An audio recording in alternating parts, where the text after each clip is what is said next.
To discuss the major takeaways from the Paris Climate Summit and the roadmap to climate justice that it has delivered, we are joined by Dileep Sinha, India's former envoy to the United Nations. He was once part of the Indian team coordinating India's diplomacy at the multilateral level on climate change negotiations, and Dr. Srikanth K. Panigrahi, DG Carbon Minus India, a think tank on emission reduction initiatives. I welcome you both to this special show. I'll begin with you, Mr. Sinha. With differentiation having been mentioned between developing and developed countries in this fight against climate change as far as the responsibilities are concerned in this deal, would you say that climate justice finally has got a boost? Well, one is to keep in mind that the agreement spreads out the responsibilities to both developed and developing countries, especially the major developing countries, and has brought them on par with the developed countries. So one can call it justice if one wishes to, because it is important for all countries to contribute, but certainly is a deviation and a departure from the earlier arrangement that was there in the climate change framework. But the mandate or the responsibility that is expected of the developed countries and the developing countries, isn't there a marked change there? Because while it is encouraging in the kind of words that it has used vis-a-vis the responsibilities of the developing countries is concerned, it is more authoritative in its expectations from the developed countries across pillars of climate actions. That is, when it comes to climate finance or technology transfer or adaptation or mitigation. Yes. See, one has to keep in mind that the current arrangement, or the arrangement that will come into effect from 2021, provides for nationally determined contributions. So each country determines its own contribution, and the agreement provides for a monitoring arrangement which will be fairly elaborate. And if you look at the agreement, you find that the review and monitoring mechanism receives a lot of attention, and over the next 4 years, this particular mechanism will be further strengthened, and there the differentiation exists between the developed and developing countries. The developed countries have more onerous reporting mechanisms. They have to report every 2 years, whereas developing countries have to report every 5 years. Okay. So that differentiation is there, and also in case of financial assistance and technological assistance to countries, there's a differentiation. Okay. Now, Dr. Srikanth, climate justice has been mentioned in the preamble of the agreement. Sustainable lifestyles, which India has emphasized on, and sustainable consumption patterns have also found mention in parts of the agreement. The question is, have the concerns of developing countries, including India, been adequately addressed? Yes. The concerns of developing countries has been echoed by China and India as the leader of G77 plus China group, which is represented by 134 countries. And being a key leader of this group, Sri Prakash Javadekar, Indian Environment Minister, has expressed this agreement that it is a balance, having balanced text. It is a way forward for the progress of the planet, and at the same time it meets the concerns of the India and other developing countries together. Okay. But in addition, I would like to say that when Indian Prime Minister Sri Narendra Modi addressed the inaugural session in 30th November, he very specifically raised this issue of climate justice in his presentation. And so, that has been espoused by the international community now, hasn't it? Yes.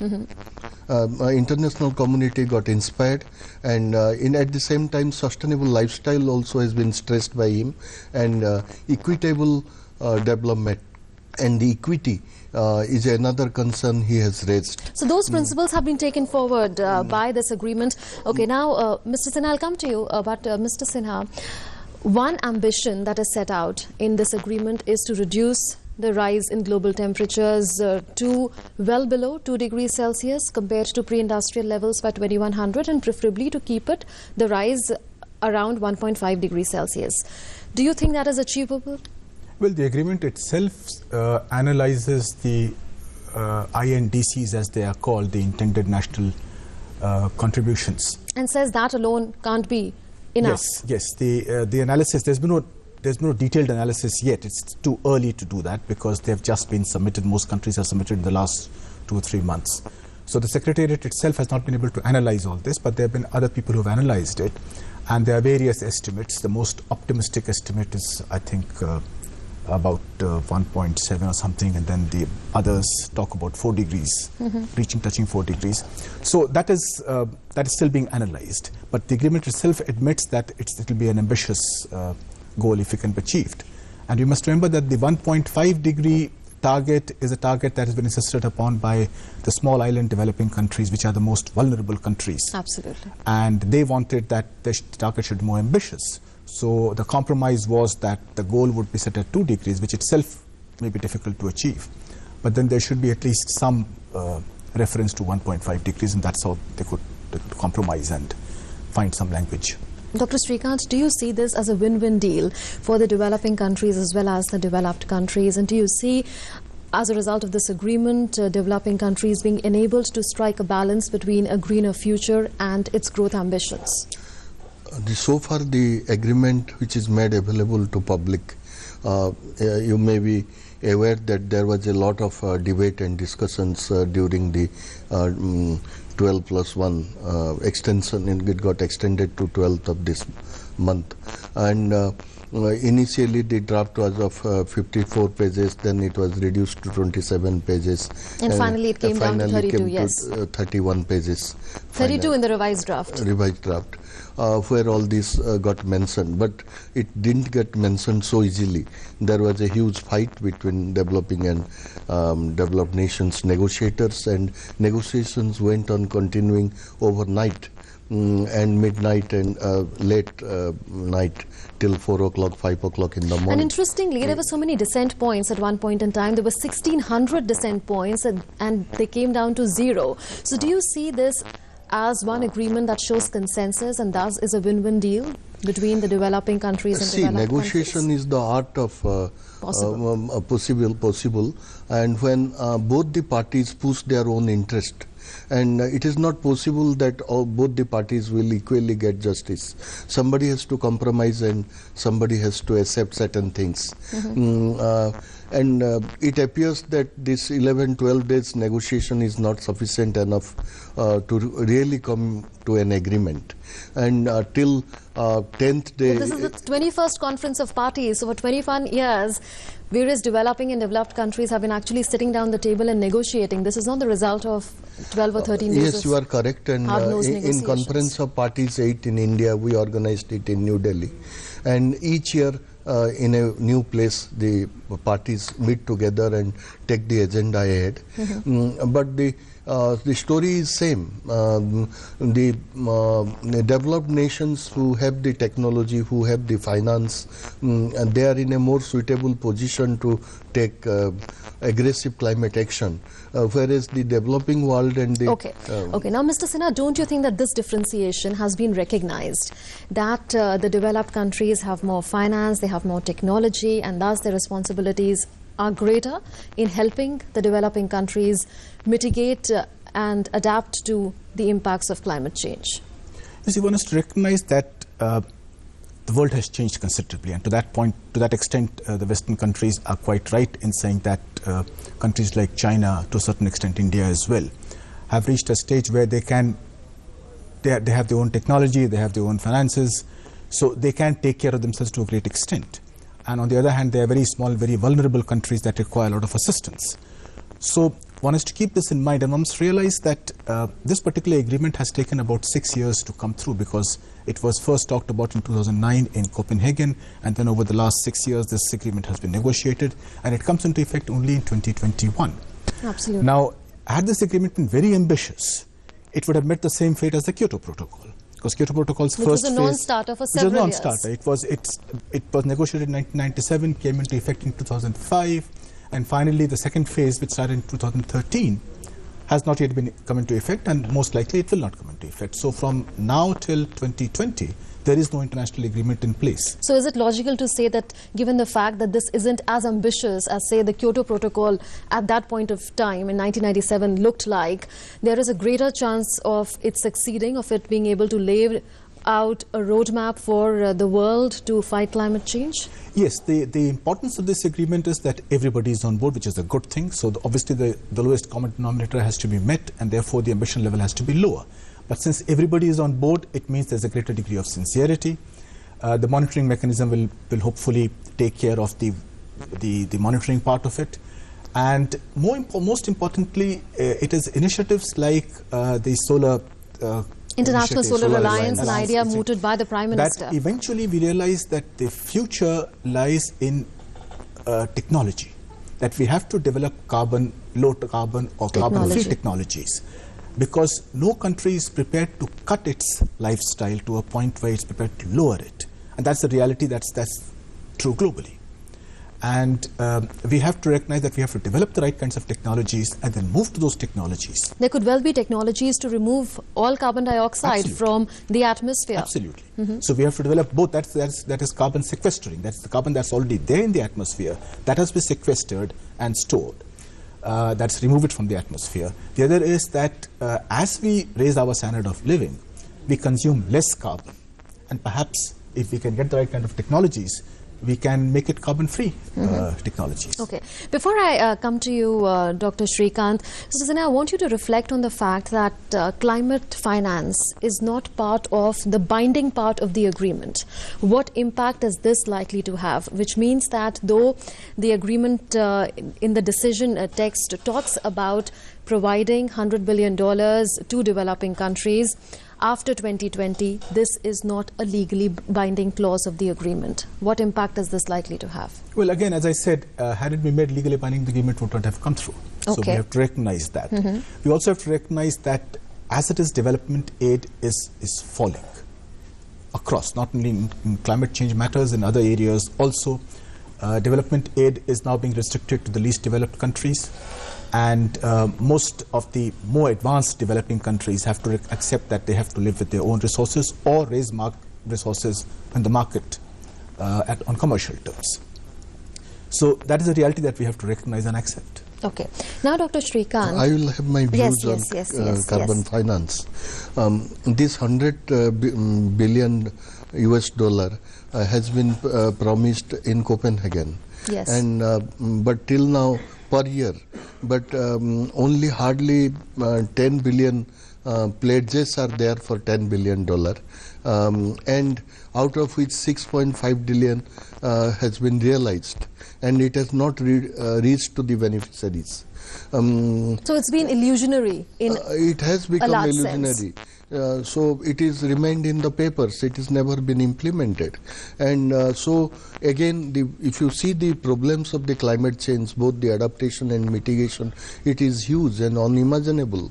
And $100 million is a peanuts. It's nothing. So what is the point that you're trying to make? I want to say that whatever the resources has been promised, it should be made available in time, and a proper need assessment has to be done, and it has to be reached at the right place at right time at the time of need. Okay. While common but differentiated responsibility is also called CBDR is there in many parts of the agreement, the word historical responsibility, which has been part of Kyoto Protocol since 1997, has been dropped in the Paris Climate Deal. Is that a significant omission? CBDR? No, not the dropping of the term historical responsibility in the Paris Climate Deal. Is that a significant development?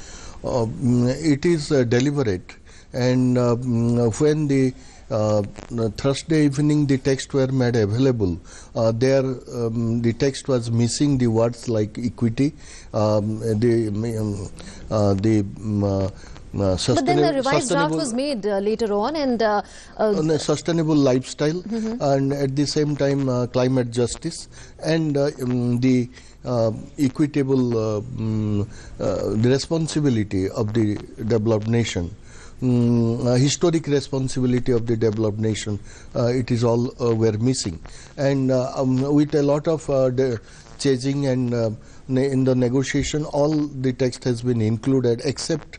But historical responsibilities is still not part of the text. Still didn't find a place because developed countries, in principle, don't agree that historic responsibility should be accounted for. Their argument is when the planet has had enough room for tolerance, the member countries could have carried out their activities and they could have indulged into emissions. Yes, but developing countries have often countered that argument, and reasonably so. They've countered again and again, which is not acceptable by developed nations. And when there was a huge difference of opinion between Indian Environment Minister and John Kerry in Paris, John Kerry has to take the help of US President Obama, who called honorable prime ministers. That's right. And still then, we, along with G77 plus China, our team keep on demanding this. Absolutely. And at the end of it all the 196 countries there had really put up a united face. But Mr. Sinha, the deal is done in a way, and it will be implemented post 2020. But the question now is that how important would the contribution of a citizen be in this, of civil society, of the entire citizenry, of private sector and of cities in making this a success? Well, yes, eventually all governments have to start working on, as I said, on new technologies, and whatever they promise by way of their nationally determined contributions, those are implemented. The implementation, of course, will be monitored by the Secretariat of the UNFCCC. But we must also keep in mind over here, we're talking about historical responsibility, that again, had we used this term, the US would have not been on board. It would have fallen through. It would have fallen through. And one has to also recognize that today the largest emitter is China. And China is not prepared to reduce its emissions. It's accepted only 2030 as the peaking year, which means it will continue to, it wants to have the right to continue to increase its emissions till 2030. Now that is to many Western countries or many developed countries completely unacceptable. So we have to recognize that the world has changed in the last 20 years, and what could have been done in 1997 is not possible today. Now, there is no provision of penalty for missing emission targets.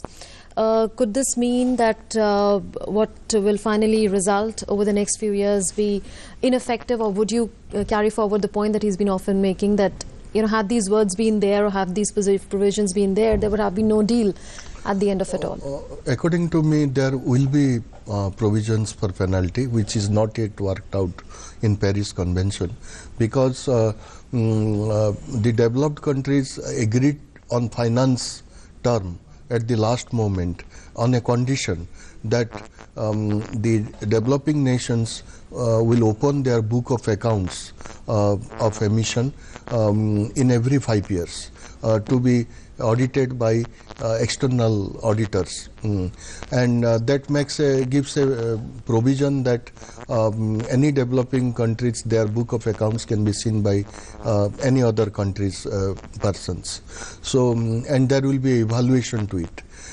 So this implies that it is a legally binding agreement. And this is a legally binding agreement, yes, but just 21 pages are legally binding, the rest is not. So the President Hollande also has always claiming that this is a legally binding document. So if it is a legally binding document, there has to be penalty provisions. As you told, it's a continuous process. 21 COPs has already happened. Next year we will have COP 22, and in Morocco. And it is likely to be operational from 1st January 2021. So till then we will have 4 COPs. So details, modalities are yet to be. A long way to go. Would you echo his point of view? Because I remember Prakash Javadekar has said around the 30th of November that it is not important to address every issue in COP21. There are many more climate conferences that will come in future, and what we are not seeing in this agreement is also a definition for developed countries and developing countries. That perhaps could well be work in progress. So should we really wait and not see this as the done deal and now and no more, no further? Well, the deal itself needs a lot of filling in of blanks. The review mechanism has to be worked out.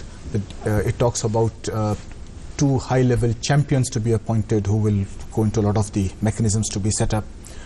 besides ratification, has to be done by at least 55 countries, which account for 55% of the emissions. Which was the case with the Kyoto Protocol as well. Yes, but then in the case of the Kyoto Protocol, again, it managed to come into effect.